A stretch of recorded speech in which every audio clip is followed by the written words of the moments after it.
Voilà, c'est mon entourage qui m'a porté, supporté. Quand ma fille a eu 11 ans, elle a vu une émission à la télé et elle a fait un blocage pendant 6 mois. Et là, on s'est dit à un moment donné, il nous manque des clés pour permettre le déblocage. Au départ, j'avais beaucoup de personnes qui venaient me voir, c'est vrai. Et après, je me suis retrouvée un petit peu isolée. Tout le temps on va dire, de l'hôpital de jour et de l'hospitalisation, on est dans un cocon, on est coucouné, on est materné.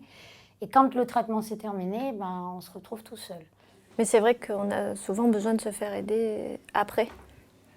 Je pense que vous avez pu voir sur ces différents témoignages qu'il existe une réelle problématique par rapport à nos patients en raison d'une forme de rupture de soins entre l'avant-cancer et l'après-cancer. Et effectivement, les États généraux de la santé ont bien mis en évidence cette problématique. Un certain nombre de patients nous ont effectivement rapporté toutes leurs difficultés à pouvoir se réinsérer dans une vie sociale, tant au niveau professionnel qu'au niveau personnel.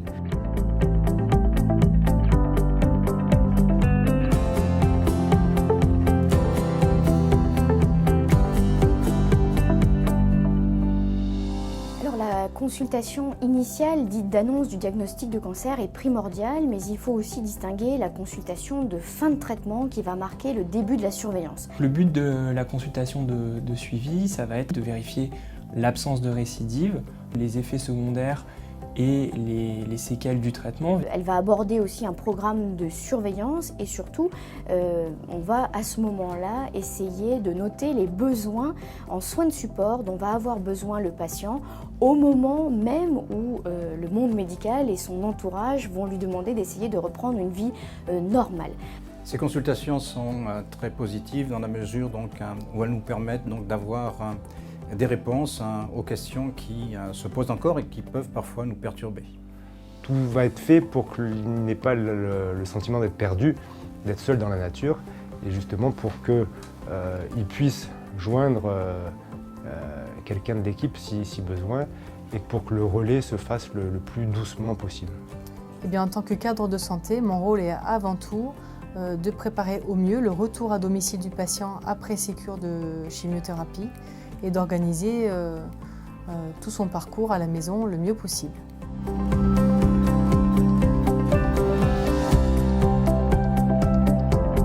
C'est mon oncologue qui m'a appris comme aide d'aller voir la Ligue contre le cancer.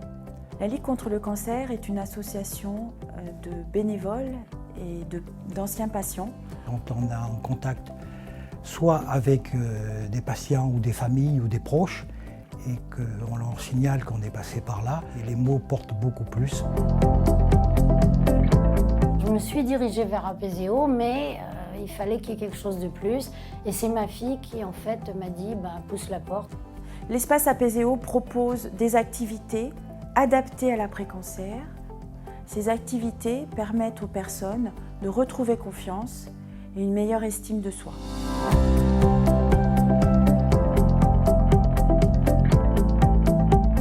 Le diététicien va aider le patient au moment de son retour à domicile, qui du coup ont besoin de pas mal de conseils pour retrouver une bonne alimentation à la maison, retrouver l'envie de manger, retrouver l'envie de cuisiner.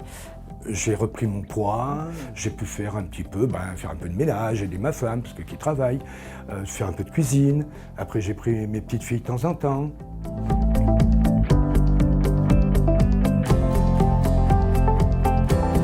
L'assistante sociale est souvent sollicitée en fin de traitement par les patients pour des questions relatives à la reprise d'activité professionnelle. Qui dit reprise d'activité dit visite auprès du médecin du travail. Donc la simple recommandation était de dire, si vous reprenez plutôt dans le cadre d'un mi-temps thérapeutique pour avoir une reprise plus progressive. Et après, on a tout un travail d'orientation, de coordination pour orienter les patients vers les assistantes sociales de la CARSAT, de la Sécurité sociale ou du conseil départemental quand ils ont besoin d'un suivi au long cours. J'ai voulu reprendre des activités illico presto, j'ai fait du yoga, etc. Et donc j'ai eu mal partout. Il est bien démontré que l'activité physique, c'est le meilleur et c'est même le seul traitement validé de la fatigue après un cancer. Et pour cela, il est intéressant de prendre contact avec des associations de patients qui vous permettent de réaliser cette activité avec des professionnels de l'activité physique adaptée et qui mettront en place les éléments de durée, d'intensité et de variété qui vous permettront ensuite, sur le long terme, de maintenir cette activité physique le plus longtemps possible. Et donc j'ai repris mes activités physiques, mais au lieu de faire du yoga, j'ai fait de la gymnastique douce. Qui m'ont bien aidée, parce que là je voyais des personnes, je pouvais parler, et puis ça me faisait un bien fou. Vu que j'avais pas le moral, mais pas du tout, j'ai eu recours à des séances de psychologie, quoi. Le rôle du psychologue à cette étape est d'accompagner le patient à réinvestir son existence dans un après qui sera différent.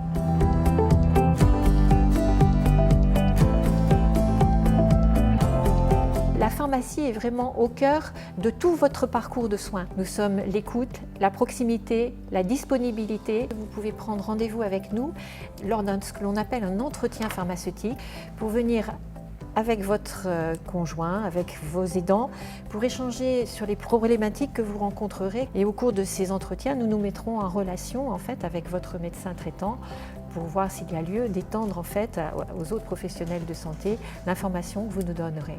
Et puis vous allez rentrer dans une phase qui va être complètement différente, qui est la phase de l'après-traitement, qui demande également un suivi, même si c'est un suivi qui est un peu plus léger, mais il y a quand même encore des prises de sang régulières à faire. L'occasion de vous rencontrer va être lors de la réalisation des bilans biologiques. Ces moments sont assez intenses et courts, mais il faut en profiter. On vous connaît, on connaît vos angoisses, on connaît votre parcours, on connaît tous les impacts que votre cancer a eu au niveau professionnel, au niveau social, au niveau familial et aussi au niveau de votre image corporelle. Nous sommes là en fait pour faire aussi le lien avec les autres partenaires. Je serai là pour tous les problèmes de santé que vous pourriez avoir. C'est quand même une fracture dans votre vie, tout ce que vous avez vécu. Et donc forcément, vous aurez besoin d'aide et je serai donc là pour en discuter avec vous, éventuellement pour vous orienter. Je serai là aussi pour assurer la coordination. Surtout, ne restez pas dans l'inquiétude. L'information, l'écoute, la prise en charge de ses sentiments, de sa situation sociale, mais aussi une bonne coordination avec l'ensemble des intervenants autour du patient sont vraiment les clés de la réussite de son retour dans le quotidien. Vous, patients, il faut que vous sachiez que nous sommes tout à fait à l'écoute et dans l'esprit du plan Cancer 3 à mettre en place cette structuration par rapport à l'après-cancer avec tout le personnel médical, paramédical et les soins de support qui nous aideront. À vous maintenant de prendre conscience que ceci existe, qu'il vous faut probablement les demander et vous insérer dans toute cette organisation.